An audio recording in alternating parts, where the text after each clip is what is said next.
Welcome back to the Small Sat Revolution podcast, powered by GomSpace. I'm your host, Frank Felker. Today we have another technological leader that I met at the Satellite 2024 show in Washington, D.C. Dr. Wei Shu is Chief Technical Officer and co-founder at Zero Error Systems, a Singaporean company that provides a unique approach to the radiation hardening of spacecraft components. I think you'll enjoy what Dr. Shu has to share. I'm here with Dr. Wei Shu. He's the Chief Technical Officer and co-founder at Zero Error Systems. Dr. Shu, thank you so much for joining us today. Yeah, you're welcome. Now, we wanted to talk today about a product. You guys just had a press release go out, I guess, prior to the show. It has to do with your RHBD cells. And can you explain to me what is that all about? It's fascinating what it is and how it helps. Sure. So, space electronics have been around for many years, right? So, the key problem we want to address is radiations.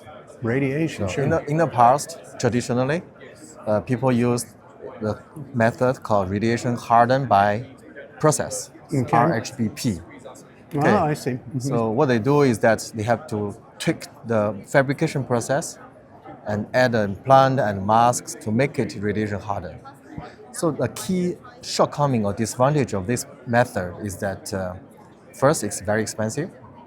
Second, the evolution of this technology is very slow because the volume of space application is low. So it cannot keep up with the commercial available process. So if you look at the radiation hardening process available in the market now and compared to the commercial process, it's, 10, 20 years. Yeah, generation that's a behind. long time in space. Yes, that's why. So that's why we are doing it a very different way. Instead of doing RHBP, we are doing radiation hardened by design. What it means that we are leveraging the commercial available process and we design it such that it is radiation hardened by circuit design. Interesting. So that's why we call it RHBD. And so what sort of companies can benefit from engaging with this solution? Oh, there's many companies are doing, when they do a space applications, many applications, they need customized designs. They call ASIC, application specific designs.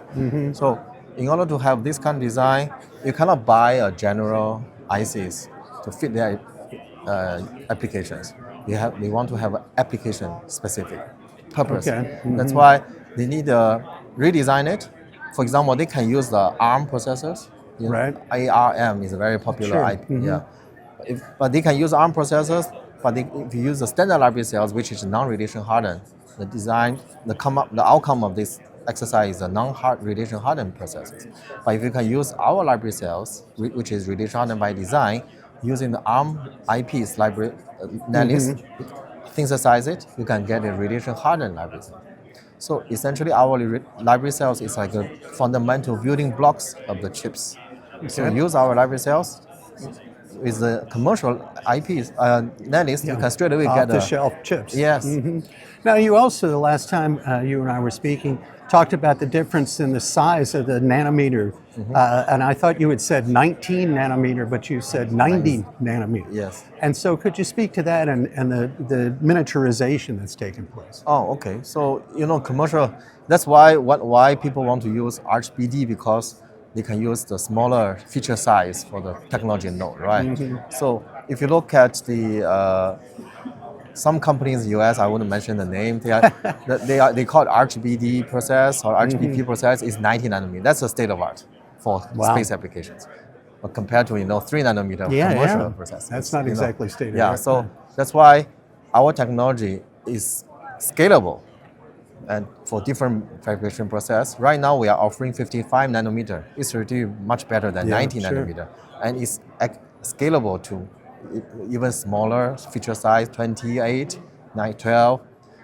Actually, we are working with a few companies in the discussion of how to scale our things into their applications using smaller feature numbers. Well, and as you mentioned, volume is critical in space and mass and so forth. And so anything you can make smaller, better. Yes.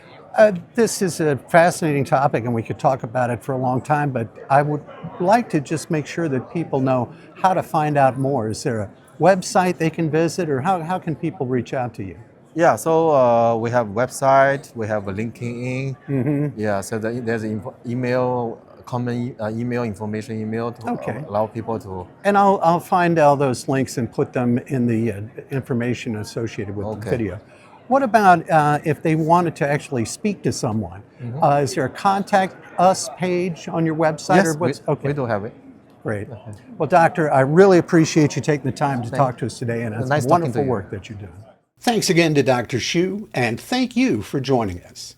If you found this content to be interesting and valuable, please follow us on LinkedIn, Facebook, and Twitter, like and subscribe on YouTube, or listen to our audio editions on a podcatcher near you. Until next time, I'm Frank Felker saying, I'll see you in space. The SmallSat Revolution podcast is powered by GomSpace, with platforms, components, systems, and services to meet every SmallSat requirement. GomSpace brings their innovative technologies and a flight heritage of over 2,000 successful deployments to your next mission. GomSpace, leading the SmallSat revolution. Learn more at gomspace.com.